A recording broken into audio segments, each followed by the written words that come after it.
யாரையும் காணோம். நம்ம மட்டும் தான் இங்கே வந்திருக்கோம் போல. என்ன ராகுல், யாருக்கு ஃபோன் பண்ணுற? ஒன்றும் இல்லைக்கா, எங்கள் அப்பாவுக்கு தான். ஏண்டா ராகுல், உங்கள் அம்மா எங்க?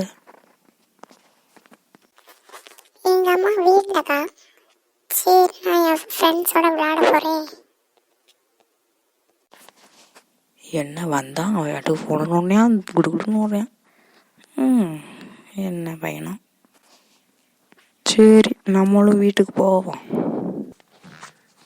அது யாரு சின்ன பொண்ணு மாதிரி இருக்கு? சின்ன பொண்ணு, கொஞ்சம் இங்கே வாமா.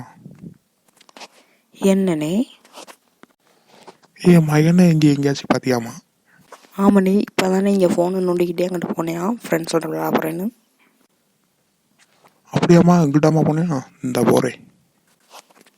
ஏன்னு இவ்வளோ கோபமாக சொல்கிறீங்க?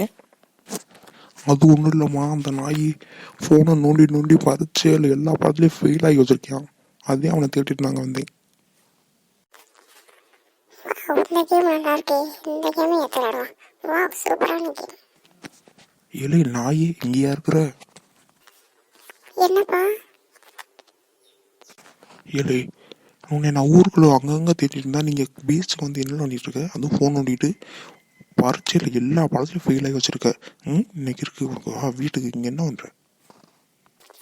ஒன்றும் இல்லைப்பா, எங்கள் ஃப்ரெண்ட்ஸுங்க இங்கே விளையாட வர சொன்னாங்க, அதை வந்தேன். எனது ஃப்ரெண்ட்ஸுங்களோட விளையாட வந்தியா? பரீட்சையில் மட்டும் ஃபெயிலு, இதில் உனக்கு விளையாட்டு வேறு கேட்குதுல. வாழ வீட்டுக்கு. கொஞ்ச நேரம் விளையாட்டு வரப்பா. எனது கொஞ்ச நேரம் விளையாட்டு வரியா? நீ இன்னைக்கு செத்தல, வாழ வீட்டுக்கு. என்ன தைரியம் இருந்தா எல்லாத்துலேயும் ஃபெயில் ஆகிட்டு என்கிட்டயே எப்படி பேசுவ? வாழ வீட்டுக்கு. சரி மக்களே, இந்த வீடியோ பிடிச்சிருந்தா லைக் பண்ணுங்கள், ஷேர் பண்ணுங்கள், மறக்காமல் சப்ஸ்கிரைப் பண்ணுங்கள்.